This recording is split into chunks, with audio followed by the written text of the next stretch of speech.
श्रोता सुनेंगे हमारा अगला सेगमेंट युवा दिल से। और श्रोताओं, इसमें आप सुनेंगे हमारे एक युवा साथी श्री अंतरिक्ष दिवाकर जी की स्वलिखित कविताओं का कविता पाठ।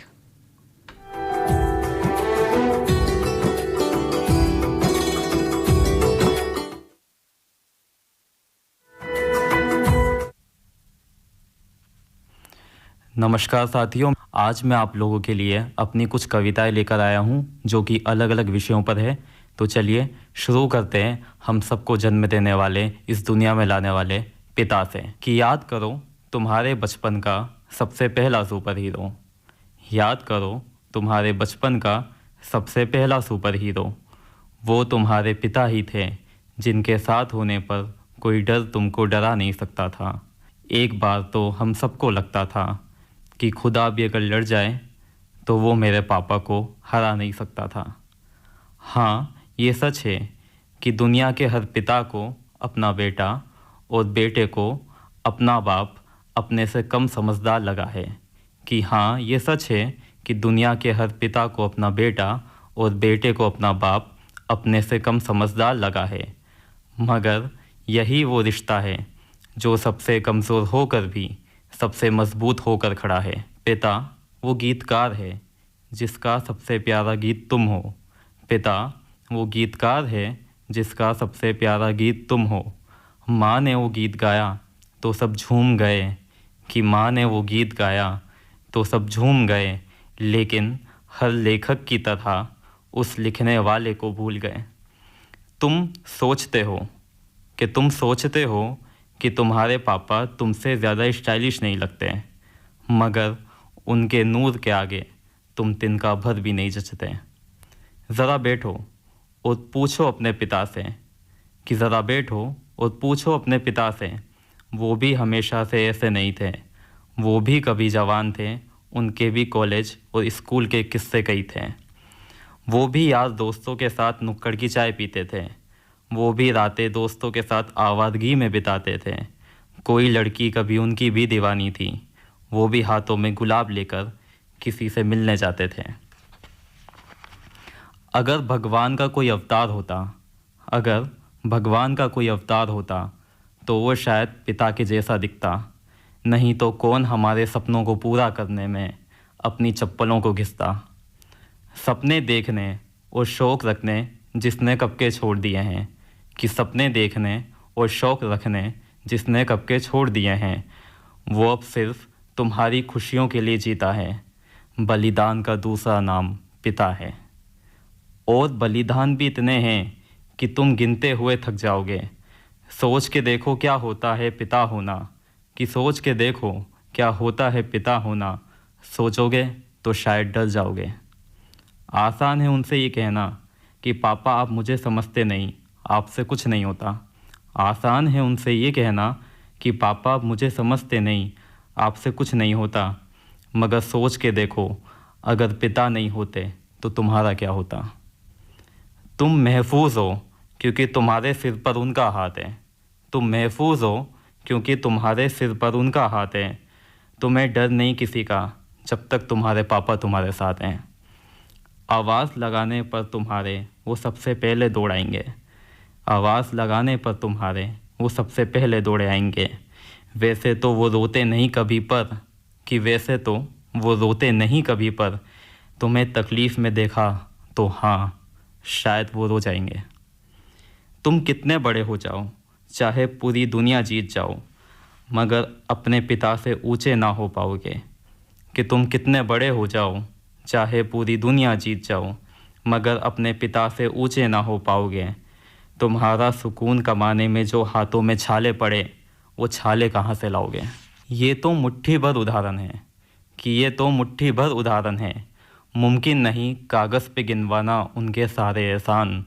बस इतना समझ लो, जब तुम बनोगे तो समझोगे पिता होना नहीं है आसान। जब तुम बनोगे तो समझोगे पिता होना नहीं है आसान।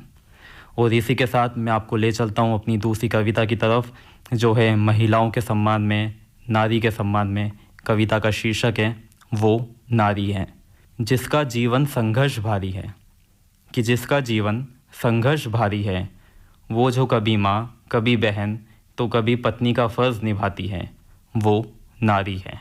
वो जो विपदा में चाहे रो दें पर हिम्मत खोती नहीं, वो जो विपदा में चाहे रो दें पर हिम्मत खोती नहीं।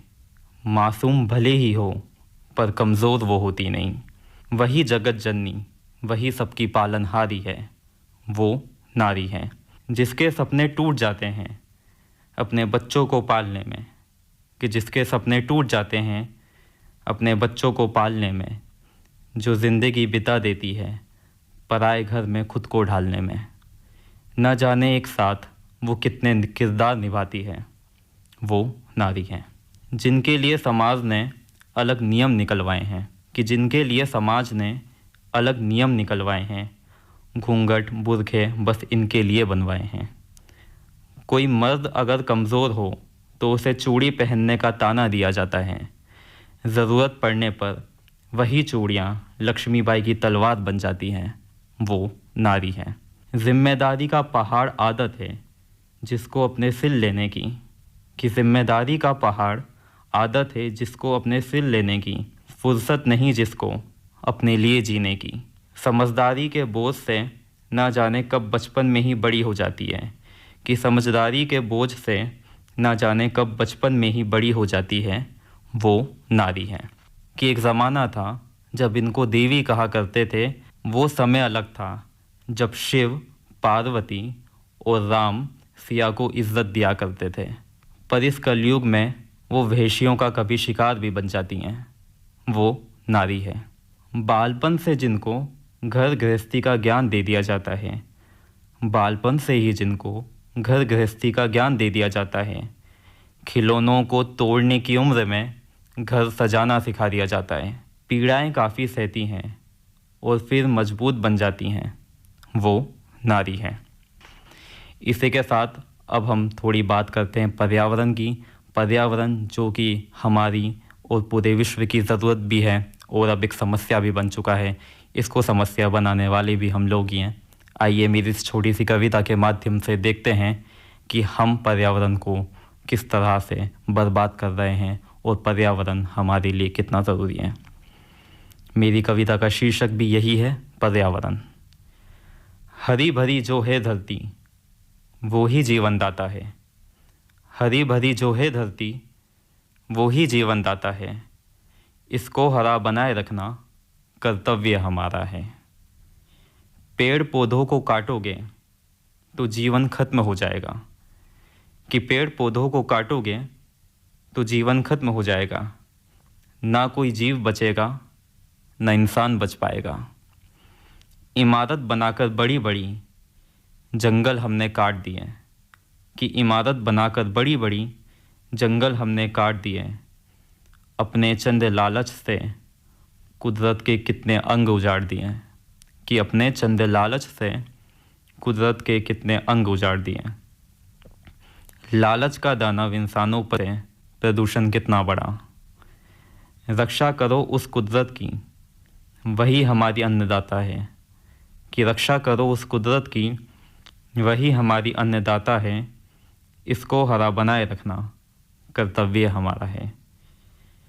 तपती धूप और जलती गर्मी मानव ही इसका कारण है, कि तपती धूप और जलती गर्मी मानव ही इसका कारण है।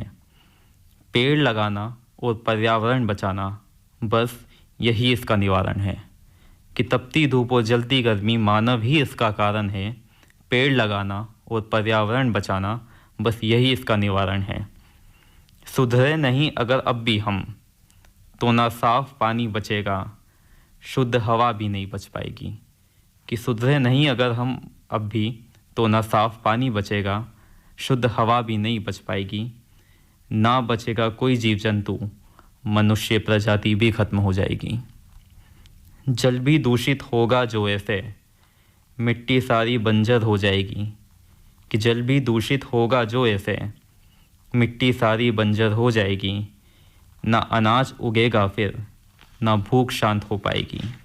देखो क्या हाल किया है हमने धरती का, कि देखो क्या हाल किया है हमने धरती का, कैसे उपकार चुकाया प्रकृति का।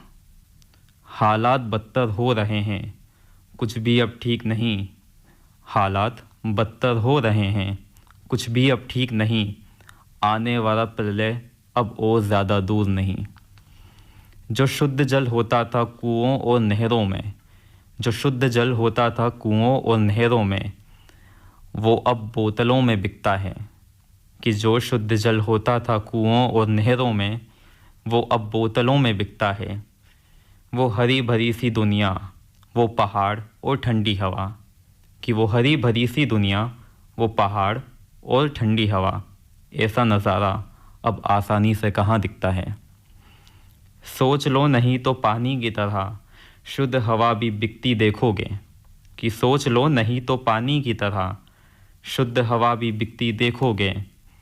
जहर जो घुलता रहा हवा में, तो तुम सांस कैसे ले लोगे। ये एसी और इसकी नकली ठंडक फिर काम नहीं आएगा। ये एसी और इसकी नकली ठंडक फिर काम नहीं आएगा। ग्लोबल वार्मिंग इतनी बढ़ेगी एक दिन कि हर कोई घर के अंदर भी भुन जाएगा। खुद की प्राण रक्षा खातिर भी, कि खुद की प्राण रक्षा खातिर भी कम से कम सबको एक पेड़ लगाना है। धरती को हरा बनाए रखना कर्तव्य हमारा है। धरती को हरा बनाए रखना कर्तव्य हमारा है।